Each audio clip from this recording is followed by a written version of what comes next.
प्रणाम, सत श्री अकाल। मैं हूँ आपका दोस्त अमित।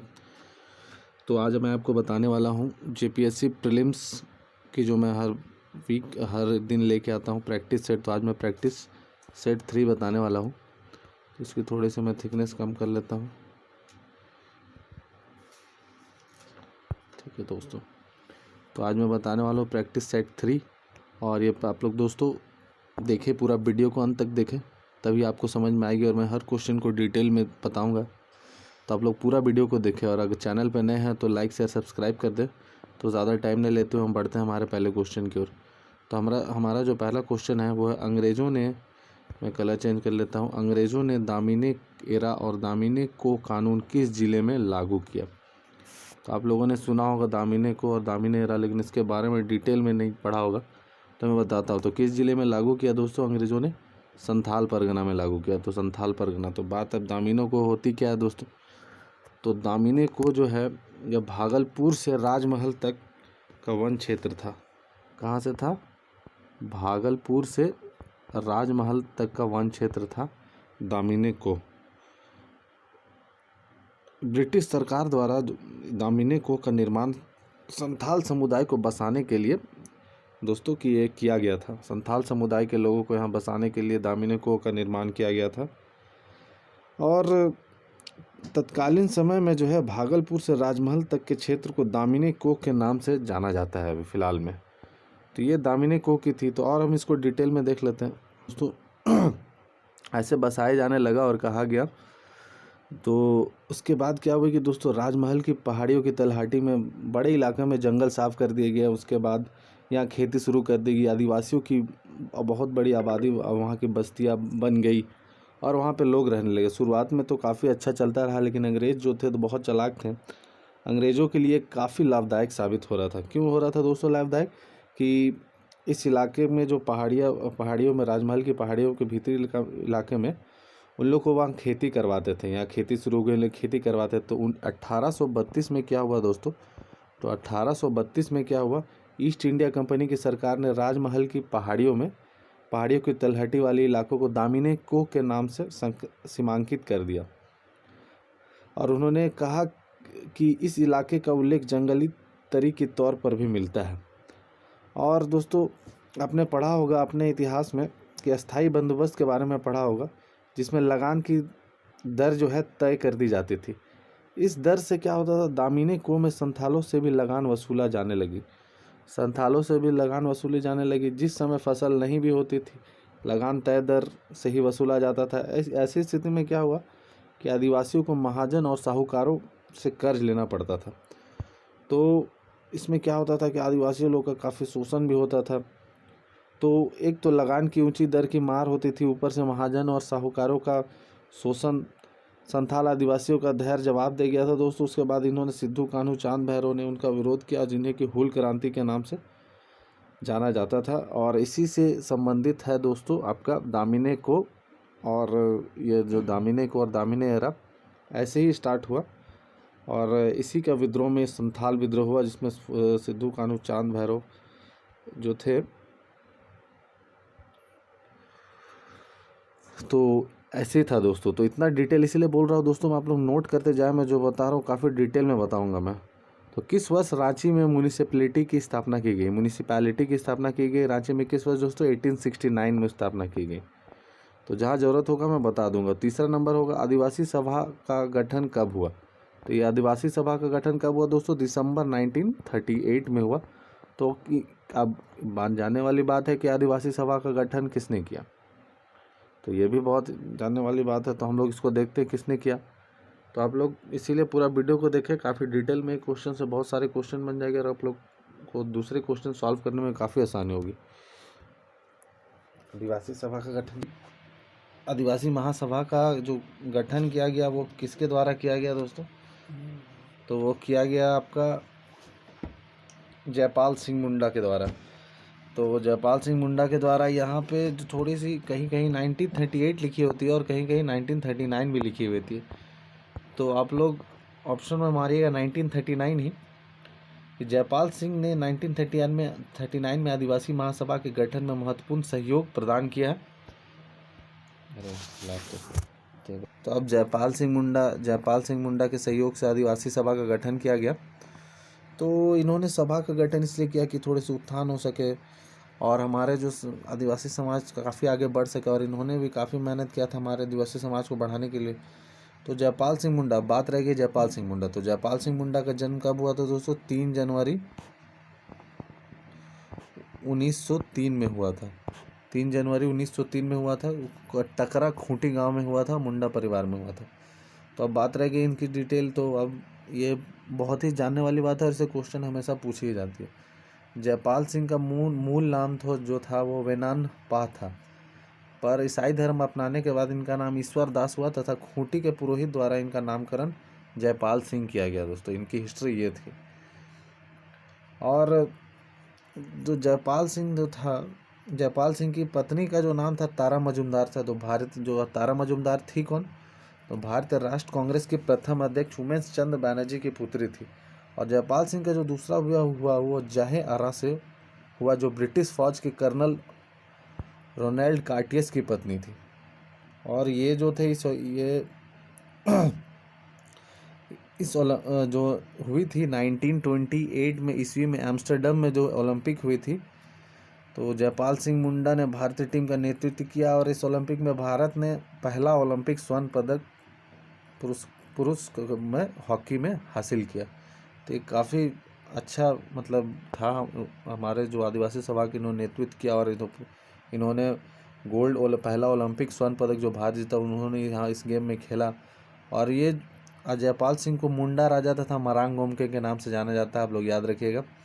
और 1970 में इनकी मृत्यु हो गई आपकी ब्रेन हैमरेज के कारण। तो इतनी इन्फॉर्मेशन काफ़ी। हम बढ़ते हैं हमारे चौथे क्वेश्चन को। किस वन प्राणी आश्रय की घोषणा झारखंड में 1955 में की गई?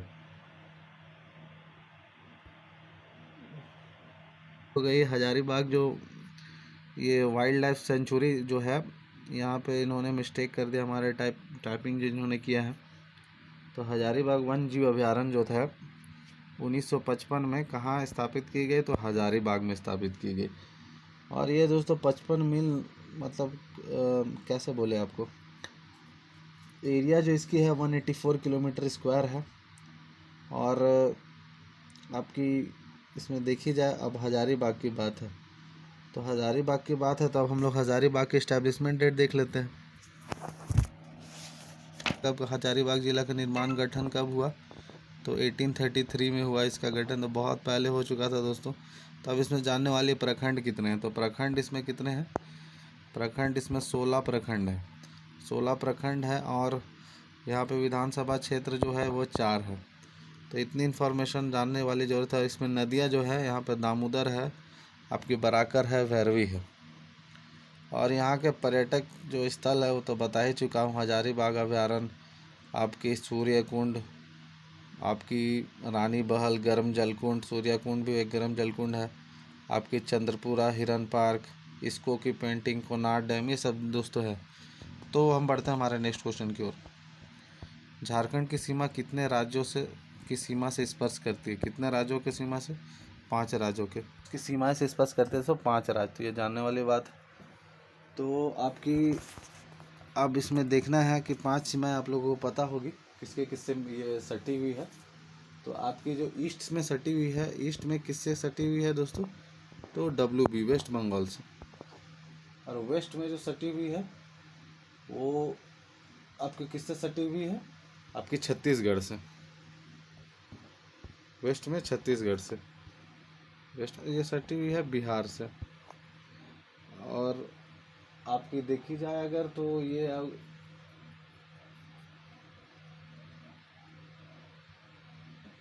वो उड़ीसा से। और एक सटी हुई है आपकी ये यूपी से। यूपी से सटी हुई है एक। तो टोटल मिला के हो गई 5। तो यूपी से सटी हुई है वो आपकी डिस्ट्रिक्ट कौन सी है? तो वो आपकी डिस्ट्रिक्ट है गढ़वा डिस्ट्रिक्ट दोस्तों। तो इसीलिए 5 बोला जाता है। तो अब एक और क्वेश्चन है छठवां। बोकारो जिले किस स्थान से जैन तीर्थकारों के एक समूह की जानकारी प्राप्त हुई है? कौन से स्थान है दोस्तों बोकारो से जिसमें आपके जैन तीर्थकारों के एक समूह की जानकारी प्राप्त हुई? तो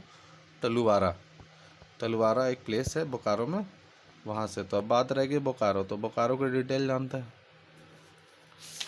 दोस्तों, निर्माण पूछा जाता है, इसलिए मैं इसको डिटेल में बता रहा हूँ, तो इससे आपको सब क्लियर हो जाएगा। बोकारो जिला का निर्माण हुआ 29 मार्च को आपका 1991 में हुआ है।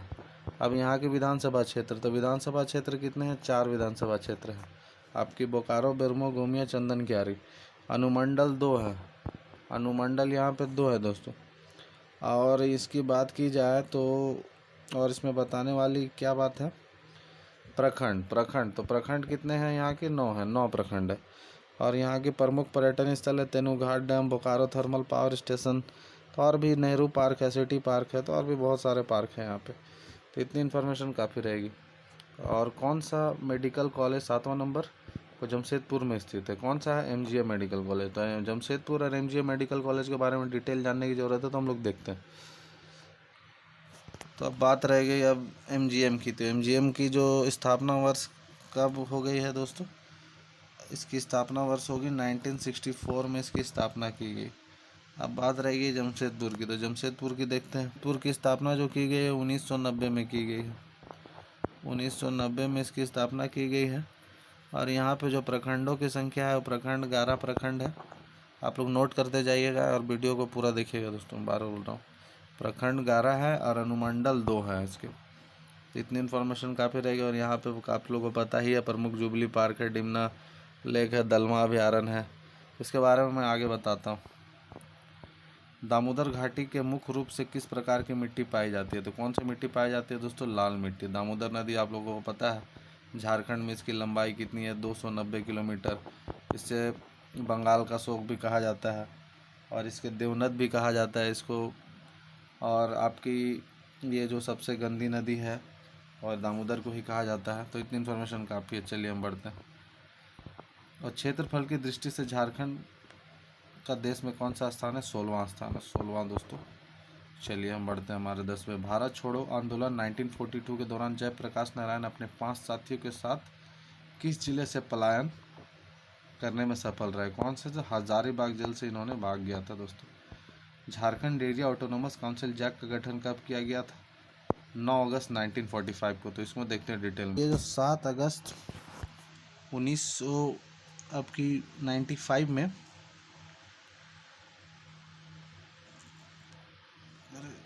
अरे 1945 में जैक है, ये होगी इसकी 1995 में।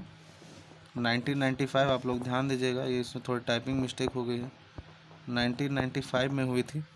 तो 7 अगस्त 1995 को जैक का गठन राजकीय अधिसूचना जारी की गई और 8 अगस्त 1995 को औपचारिक रूप से इसका गठन हो गया। 8 अगस्त को औपचारिक रूप से इसका गठन हो गया। ये थोड़ी सी रॉन्ग है, यहाँ 8 होगी। 8 अगस्त को इसकी औपचारिक घोषणा करके इसकी गठन कर दी गई। शिबू सोरेन का जैक का अध्यक्ष और सूरज मंडल को इस परिषद को उपाध्यक्ष बनाया गया था। तो ये इतने इन्फॉर्मेशन थोड़ी रॉन्ग थी, इसीलिए इसको बता दिया मैंने। झारखंड निवासी ललित मोहन राय का नाम किस क्षेत्र से जुड़ा हुआ है? तो आप लोग को इसमें पता ही होगा, चित्रकारी से ललित मोहन राय जो हम बहुत बड़े चित्रकार रहे हैं। जादू पिटिया चित्रकार किस संथाल जनजाति, ये जनजाति में जादू पिटिया चित्रकारी बहुत ज़्यादा ये है, लोकप्रिय है। तो होती क्या है देखते हैं डिटेल में। जादू का मतलब जो होता है, जादू का मतलब, ये जादू लिखा हुआ है, इसका होगा जादू, ये थोड़े से मिस्टेक है। जादू का मतलब होता है चित्रकार, इसलिए मैं बता दे रहा हूँ। जादू का मतलब होता है चित्रकार और पिटिया का मतलब होता है कागज़ या कपड़ा के छोटे टुकड़े को जोड़कर जो बनाया जाना वाला चित्र फलक को जादू पिटिया चित्रकारी कहते हैं। संथालों में काफ़ी ज़्यादा प्रचलित है और इन चित्रों की रचना करने वाले संथाली भाषा में जादू कहा जाता है। इन चित्रों की रचना करने वाले को जादू कहा जाता है। तो ये इसको डिटेल में बताऊंगा मैं। इस यह चित्रकारी दुमका जिले में अत्यंत प्रसिद्ध है दोस्तों। तो चलिए हम बढ़ते हैं। इतनी इन्फॉर्मेशन काफ़ी रहेगा, आप लोग नोट करते जाइएगा। बेनी सागर का शिव मंदिर का निर्माण किसने कराया था? तो किसने कराया था? शशांक ने कराया था। बेनी सागर का शिव मंदिर कहाँ पे है? आप लोग ये भी कमेंट बॉक्स पे बताएं कि कहाँ पे है। बिरसा मुंडा का जन्म दिवस कब है? जो बिरसा मुंडा का जन्म दिवस कब है? नवंबर को, 15 नवंबर।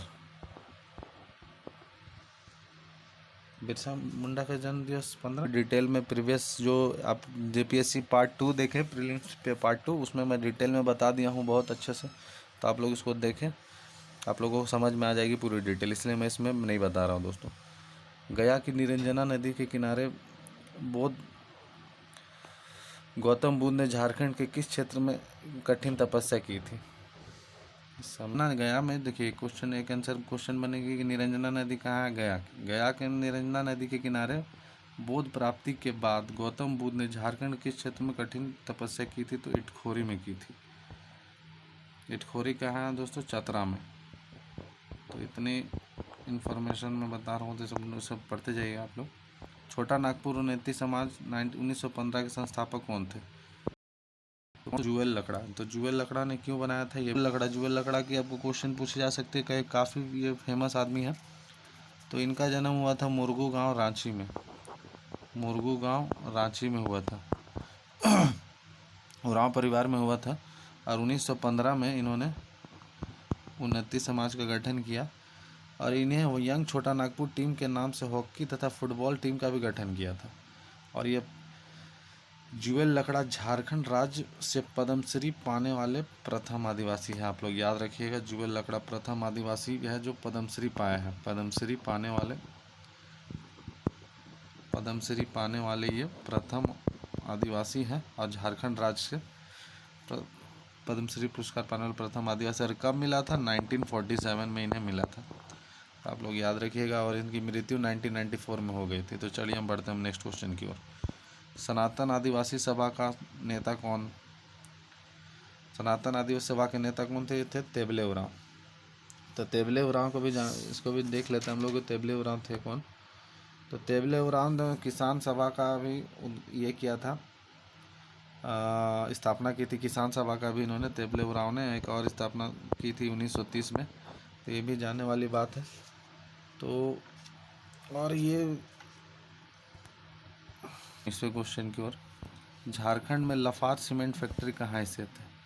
तो कहाँ स्थित है दोस्तों? जमशेदपुर में। तो जमशेदपुर की मैं सारी डिटेल बता चुका हूँ। तो आपकी राज्य में राजकीय उच्च मार्ग कितने किलोमीटर है? तो 1231 वर्ग किलोमीटर। राजकीय उच्च मार्ग तो 1231 किलोमीटर है। तो ये थी आज की टॉपिक। तो दोस्तों एकदम बहुत मेहनत लगती है वीडियो बनाने में, तो आप लोग शेयर ज़रूर करें वीडियो को जितना हो सके, ताकि वीडियो पहुंच सके और भी हमारे जो भी हैं दोस्तों के बीच, जिन्हें जो गांव में हैं वहाँ भी शेयर करें, ताकि वो लोग भी देख पाए वीडियो को। और काफ़ी डिटेल में बताया हूँ, तो डिटेल से काफ़ी लोगों को फ़ायदा पहुँच पाए। तो दोस्तों धन्यवाद रहेगा, धन्यवाद।